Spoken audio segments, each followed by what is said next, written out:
Well, as we say here in Germany, Guten Morgen, Sonnenschein. Last month I watched Netflix. I don't really watch Netflix much. I'm a subscriber, but I have to be in the mood for it. And when I was sick last month, I got hooked on this show called Cassandra, which is a German show, I believe. It was filmed here and dubbed into English, and they kept playing Guten Morgen, Sonnenschein by Nana Muscuri. I believe it is a 70s era song. Germans probably love it, but I had not heard it before I watched that show. Or maybe I had, but it wasn't something that stuck with me. And now it is stuck in my head this morning because it's so bright and sunny, which is nice.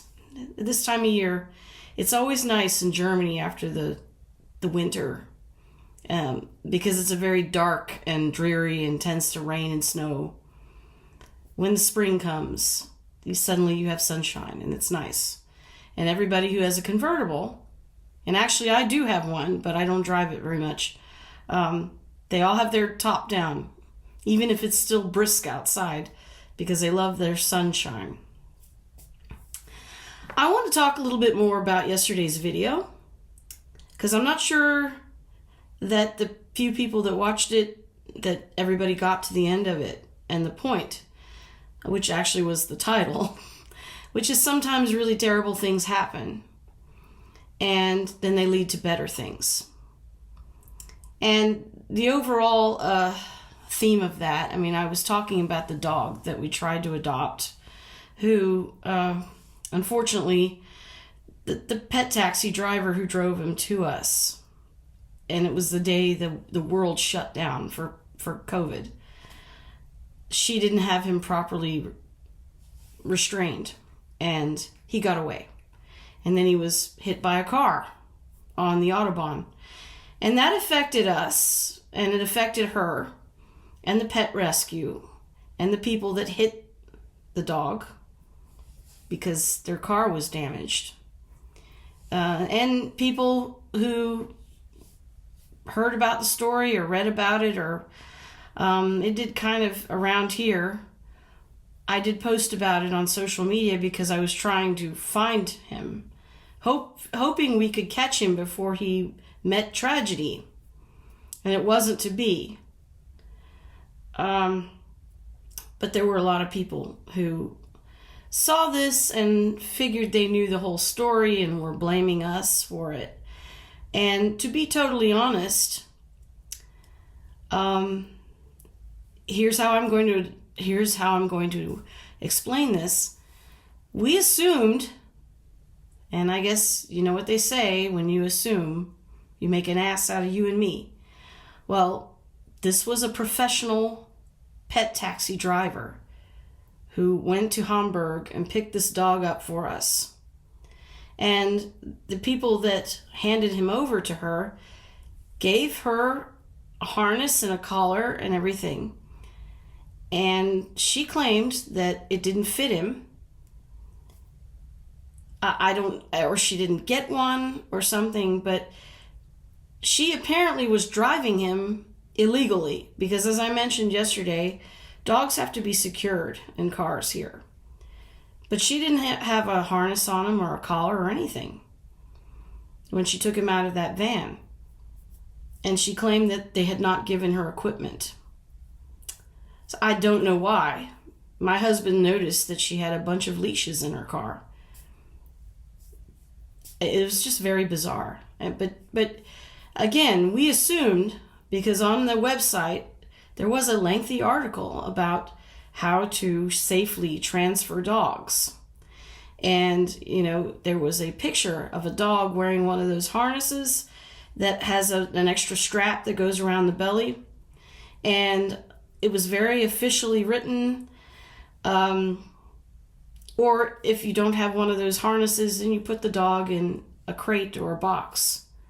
You don't just put the dog on a leash with a collar. But even if she'd have done that, the chances that he would have gotten away would have been significantly reduced. She didn't do that. She just took him out naked and put him on the ground. So, and he was afraid because it was a strange place. and he didn't know us. And had it not been for the pandemic, we would have gone up to get him ourselves. And the only reason we didn't do that was because of the pandemic. So it was a very extraordinary situation. And we didn't think that that would ever happen. But now that it's happened to us, we've learned a lesson we'll never forget. And that, in the long run, is a good thing.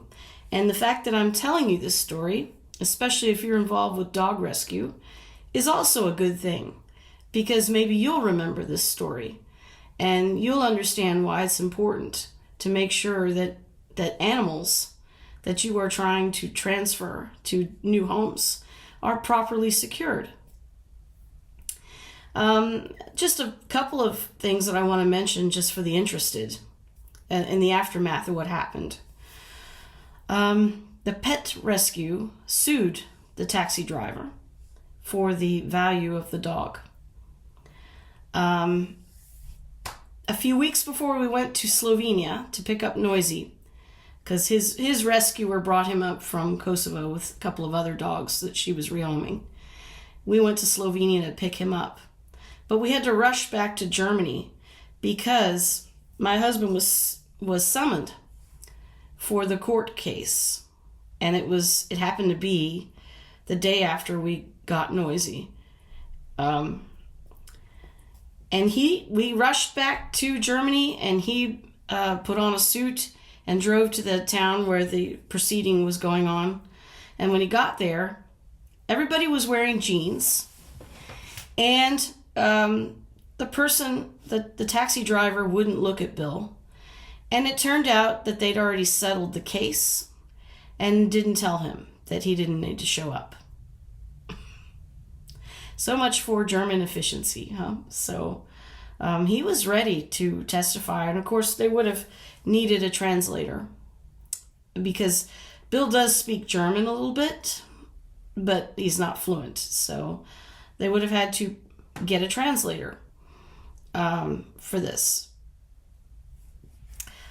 Anyway, that's one thing. Another interesting tidbit is that in Germany, there are clubs for everything, including when your dog dies, when your animal gets loose and gets hit by a car or is found dead somewhere. Dogs and cats here are supposed to be microchipped. It's the law. So when the police run the microchip, they find out who the registered owner is, and they will contact that person. And in fact, we already knew that Jonny was dead because the police called their pet rescue. He was not transferred to us at that point. And the pet rescue let us know. But because I had been posting on Facebook, there was a woman who was in the local club who sent me a private message to let me know and to advise me when I go and pick him up not to go look in the bag that he was in, and that I'd have to coordinate this with the police, and then don't look in the bag, and I was going to have to probably pay the people that hit him. And as it turned out, I did not, because technically he was not ours at that point. We hadn't taken him into the house. He was still registered to the pet rescue. So their insurance paid. We do have pet insurance, but we had not had a chance to transfer him to our pet insurance. So they ended up having to settle.